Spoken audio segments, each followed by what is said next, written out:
biasanya ada orang sopir dan mereka tidur di mobil, dan mandi di pom bensin, ganti pakaian di dalam mobil. Andrea juga ikut mandi di pom bensin segala? Juga ikut Tidur juga di Mobil? di mobilnya. artis.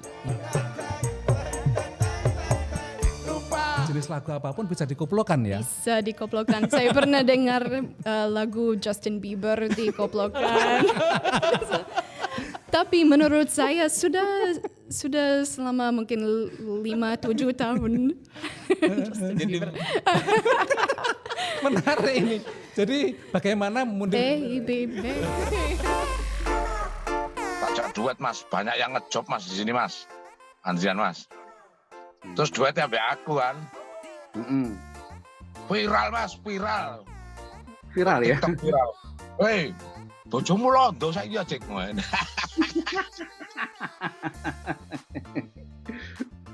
Londo ayu cium juga. deh, Mas. Waktu duet itu mesra banget. Tak cium lah di atas panggung. Tak cium lagu kandas waktu itu. Kekasih yang paling ku cintai kini terluka hati. Andrian, kembalilah ke Indonesia. Kita akan duet bersama.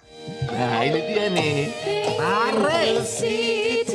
Nyanding kowe selawase Raono wong liya sing iso misahake. tarik banget? Cukup Asik. sliramu gawe atiku tenang. Ra bakal ilang mergo kowe sing tak sayang. Sampai esok ini.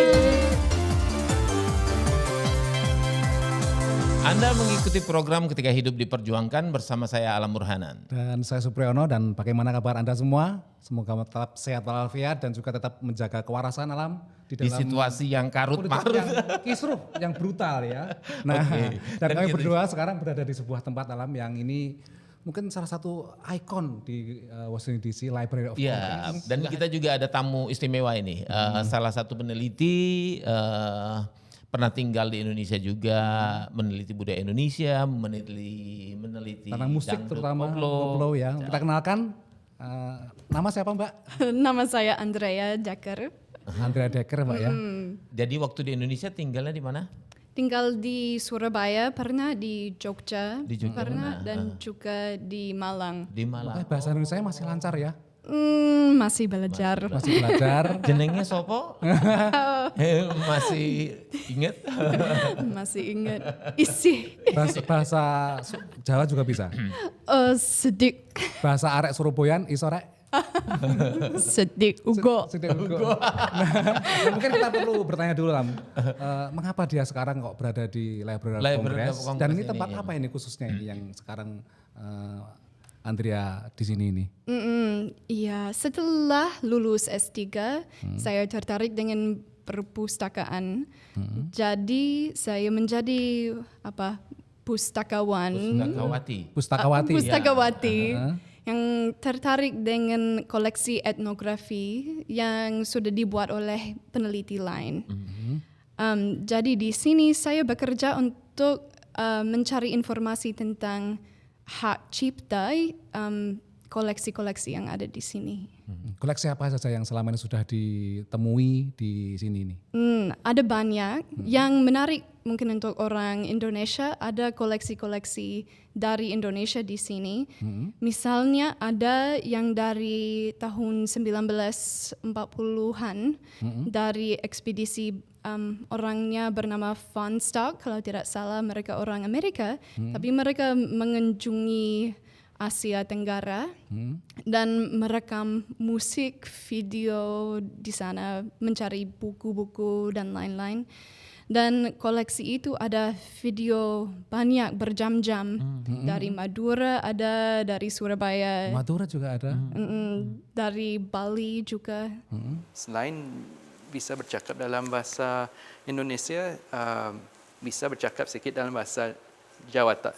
Sikit, ya, sikit dalam bahasa Jawa. Ini menunjukkan bahwa Andrea memang curious. Dia nak belajar tentang budaya Indonesia, budaya Melayu. Dan menarik Alam, ini Andrea Decker ini seperti yang dia bilang tadi kan, disertasinya itu tentang dangdut koplo. Nah ini menarik juga, kenapa kok dia tertarik untuk meneliti dangdut koplo yang mungkin dangdut, kita tahu juga lah bahwa di Indonesia dangdut itu masih dianggap sebagai musik kampungan dan penghargaan terhadap musik yang sangat populer di kalangan masyarakat ini belum begitu tinggi. Koplo Lagi kan identik dengan drugs kayak ya. drag atau flyer atau apa. Ya, koplo. ya itu. Nah, mengapa ada ketertarikan itu? Iya, sebelum pergi ke Indonesia pertama kali, saya hanya tahu tentang karawitan Kerawitan. sebagai banyak orang Barat.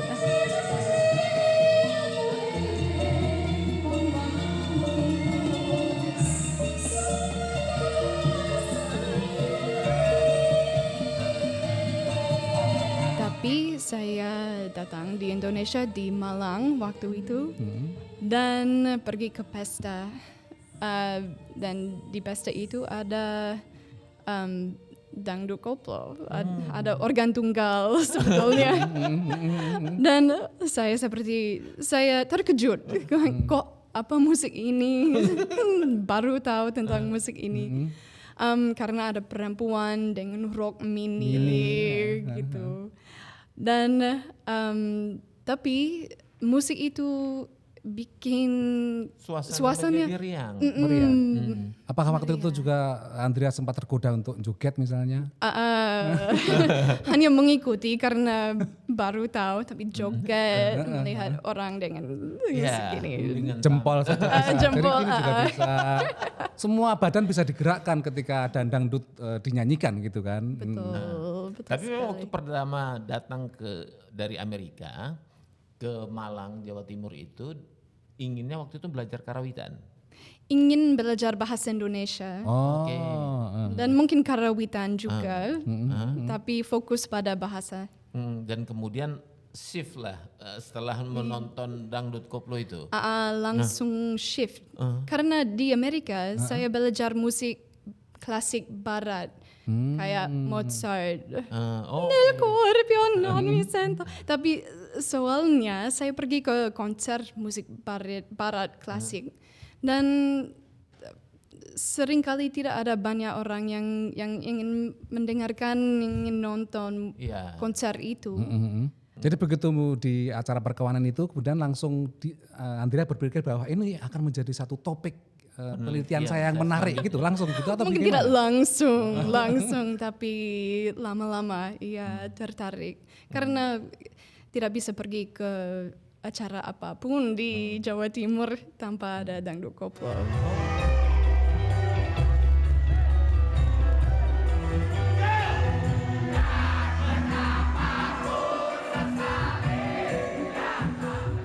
Andrian waktu itu katanya studi banding di Solo, Jogja. Studi banding itu apa itu? Gong, gamelan. Terus studi banding asal usulnya musik koplo dangdut Indonesia itu gimana. Masuklah dia ke grup saya, tak ajarin suruh nyanyi duet yang syairnya gak seberapa rumit. Akhirnya dia mau mempelajari, terus tak jak duet mas, banyak yang ngejob mas di sini mas, Andrian mas. Ananu kan asing kan loh mas, penyanyi apa londo bahasa Indonesia terus wapi unik kan loh. Terus duetnya ambek aku kan. Viral mas, viral. Viral ya? TikTok viral. Hei, bojomu londo saiki ya cek ngono.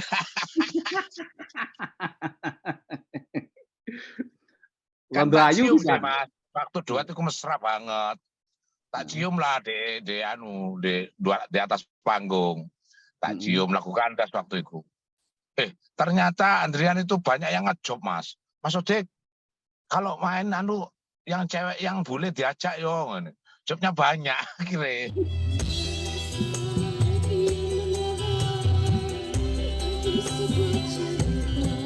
Saya datang ke Indonesia untuk riset disertasi pada tahun 2017. Jadi waktu itu Via Valen, Oh, oke. Nela Karisma baru booming. Jadi musik dangdut koplo tidak terpencil lagi. Sudah menjadi mainstream terutama di Jawa Timur ya, terutama di Jawa Timur ya. Nah, menariknya Alam, ini metode penelitiannya Andrea ini adalah metode etnografi itu yang memang mengharuskan dia ini untuk melakukan penelitian yang observasi partisipatif. Lapangan, ya. Jadi langsung bergaul dengan objek yang diteliti, dengan penyanyi dangdutnya, dengan musisinya, dengan manajernya, dan dia harus Terlibat berbulan-bulan mengikuti itu ya. Jadi pengalamannya gimana, Andrea? Karena saya lihat juga sempat suruh nyanyi juga itu. Betul. Pada awalnya itu susah bertemu dengan orang dangdut koplo yang cukup terkenal atau yang profesional. Tapi ada kesempatan pergi ke stasiun dangdut, acara televisi stasiun dangdut ke kantornya dan bertemu produser dan penyanyi di sana. Nah, setelah itu saya kesempatan bertemu penyanyi yang kelas menengah ke atas yang sudah keliling Jawa Timur, Jawa Tengah. Jadi setelah itu saya diundang mengikuti grup Orkes Melayu Monata. Yang Dan terkenal itu ya. yang terkenal itu. Jadi itu kesempatan yang luar biasa. Saya sebagai penggemar mengikuti di bis. Oh ya. Sepanjang malam di atas bis mengunjungi Jawa Tengah dari Surabaya. Dan setelah datang saya sebagai bule perempuan diundang bertemu dengan Cak Sodik dan pemusiknya. Setelah itu Cak Sodik langsung bertanya, Andrea mau nyanyi, bisa nyanyi. Nah, waktu itu saya capek, grogi ya, karena baru ketemu. Dan saya bilang, oh bisa sedikit, ya bisa sedikit. Nggak tanya lagunya apa gitu? Beliau bertanya, ya mau nyanyi sekarang, mau nyanyi lagu apa?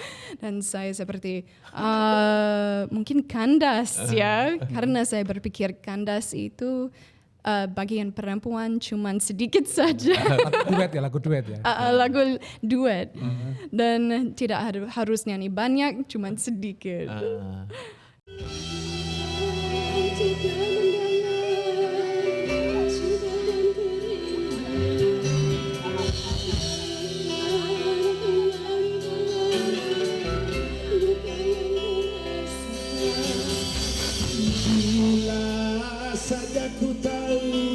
Dan saya lihat di videonya juga seperti halnya tontonan dangdut di Jawa Timur atau di tempat lain, itu juga penontonnya sempat nyawer juga kepada Andrea.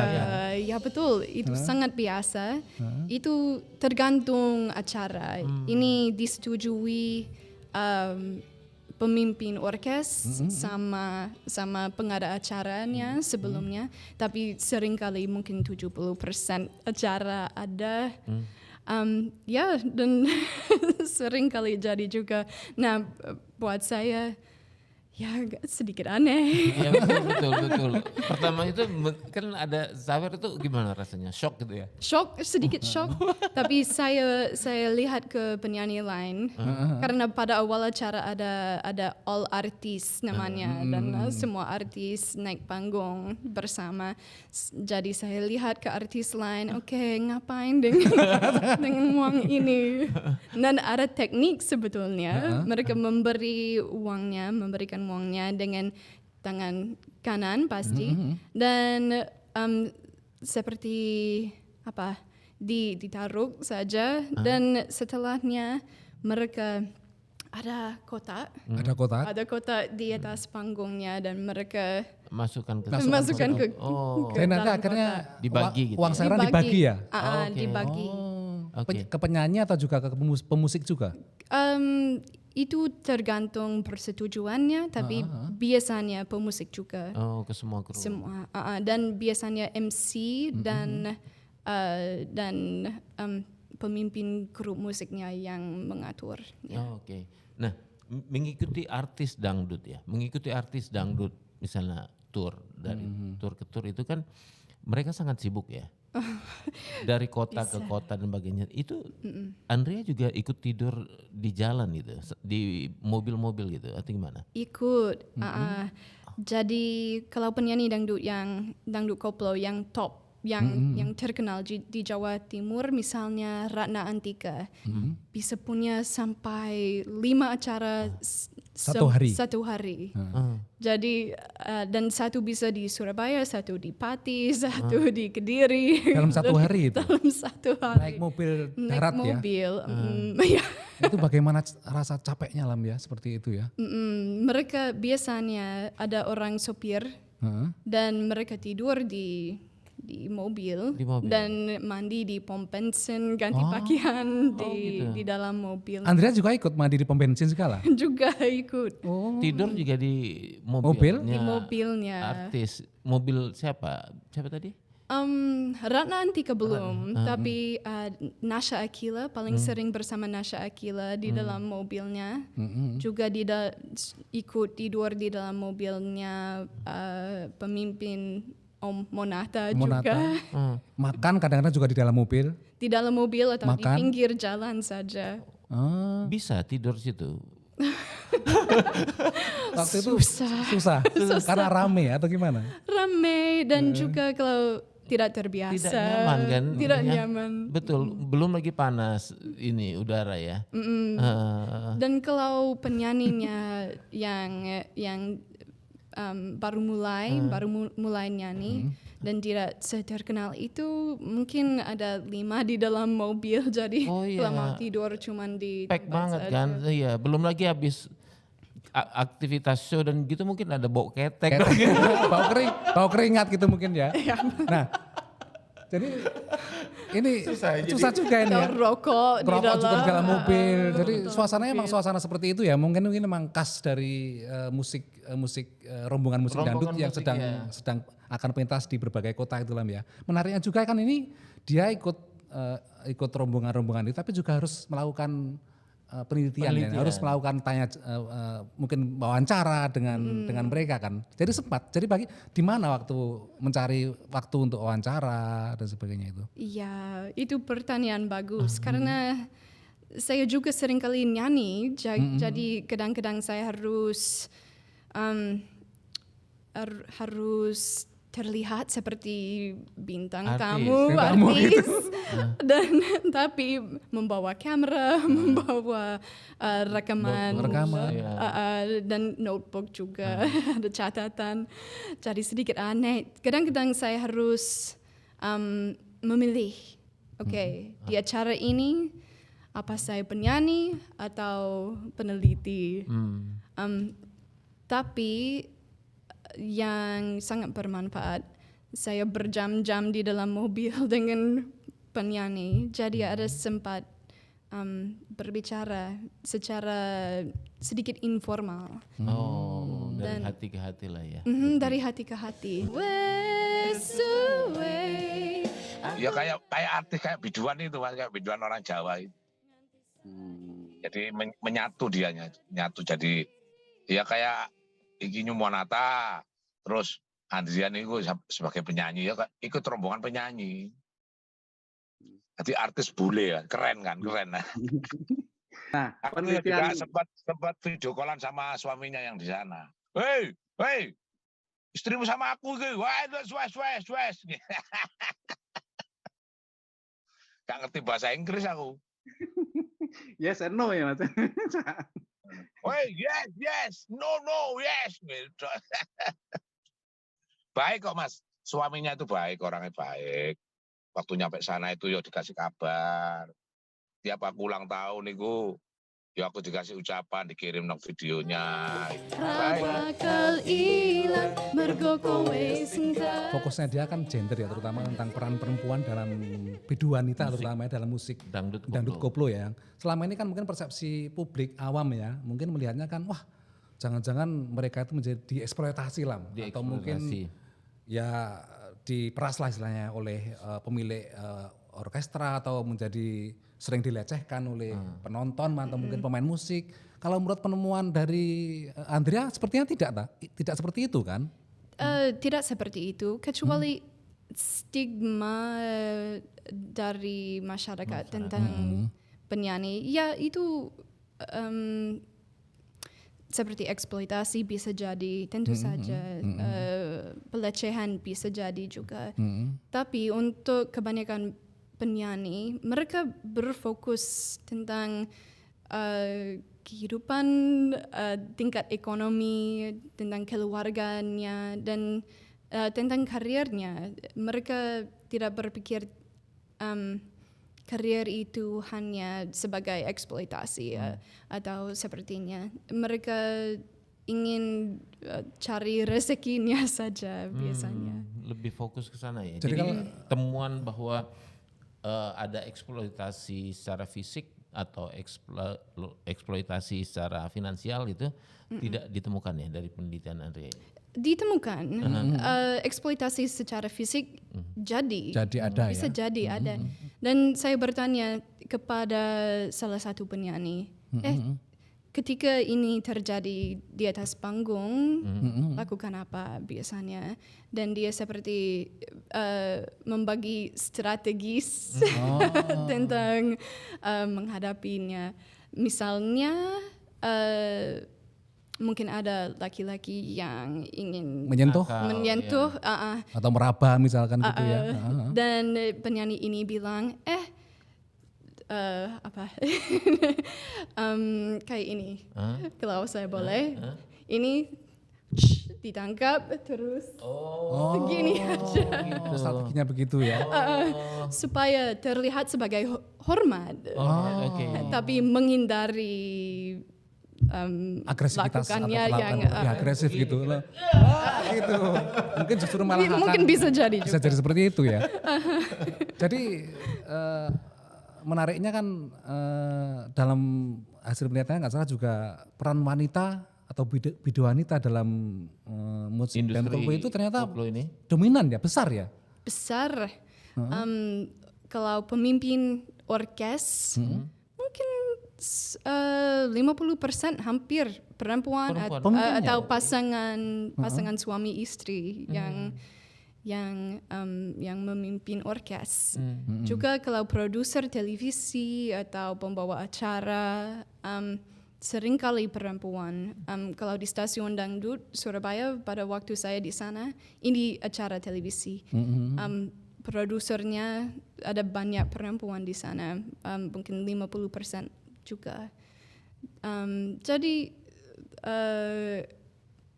dari itu saya lihat, wah ternyata musik itu pada dasarnya tidak hanya mengeksploitasi perempuan, tapi inilah perempuan yang memiliki hidupnya. Betul.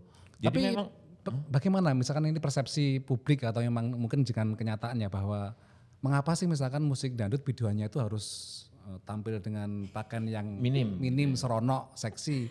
Nah itu apakah memang itu kalau menurut penelitian Andrea apakah memang itu sebuah permintaan pasar atau memang ini hanya untuk menunjukkan identitasnya memang seperti itu dan supaya menarik orang gitu? Ada beberapa hal. Yang pertama, kalau penyanyi kelas menengah ke atas, biasanya pakaiannya tidak sangat terbuka.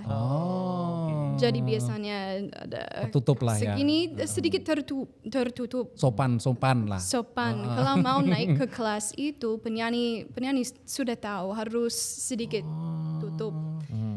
Ada yang terbuka, tapi setelah mulai popularitas mulai naik. Mereka menutupi pakaiannya karena sudah tahu kalau mau tetap populer harus lebih sopan. Misalnya artis nasional misalnya sempat mengetahui nggak berapa secara finansial mereka bisa dapat dalam satu show gitu? Dalam satu show yang katanya kelas atas itu? Waktu 17-an, 18-an Via Valen bisa dapat 10 juta satu acara. Satu acara. Itu katanya penyanyi lain. Itu hanya nyanyi untuk 1-2 jaman itu ya, 2 jam ya. Oh, belum 2 jam. Kalau Via Valen waktu itu mungkin 3 lagu. 3 lagu aja sudah dibayar 10 Sudah juta ya. Ah, Jadi sebuah profesi yang menjanjikan sekali. finansial. Dan misalnya artis yang baru merangkak gitu, yang dari local artis itu berapa itu? Oh, itu bisa serendah 20.000. 20.000 satu kali tampil. Satu kali tampil. Dan mereka harus berjuang menghidupi keluarga di jalan dengan uang itu. Makanya banyak, Dengan itu. makanya menerima banyak.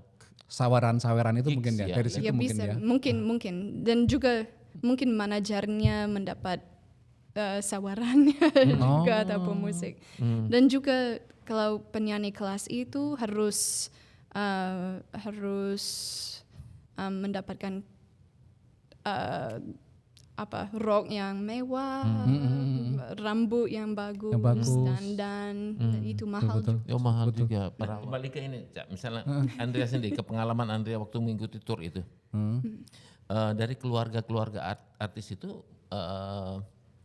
apa bisa menerima perjuangan strugglingnya artis dangdut itu? Untuk mereka jarang pulang ke rumah kan, misalnya yang punya keluarga jarang ketemu suami, jarang ketemu anak. Iya, ini memang menarik.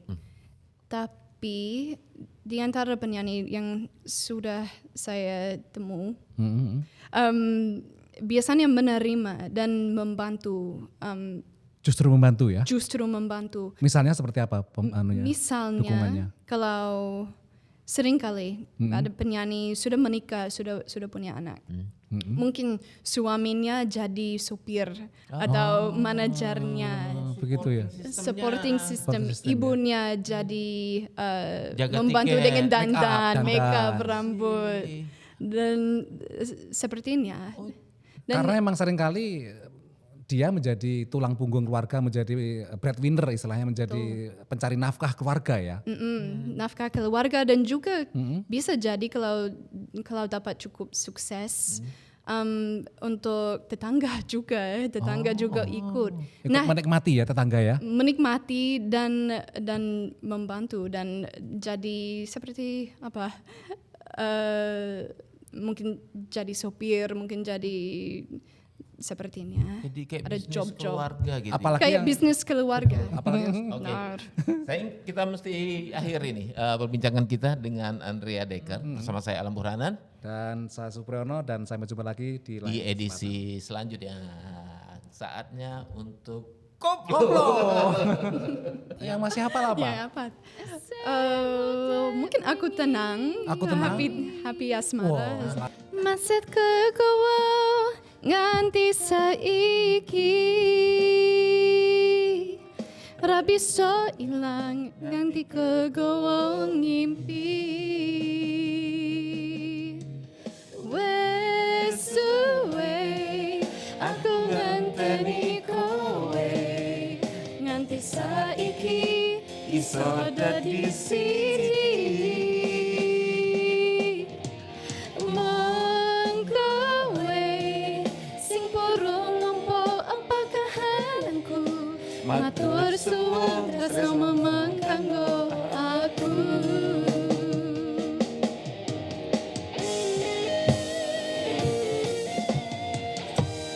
Nah ini dia nih. Tarik Nyanding kowe selawase ra ono wong liya sing iso misahake. Tarik banget. Cukup Asik. siramu gawe atiku tenang. Ra bakal ilang mergo kowe sing tak sayang. Sampai esok ini.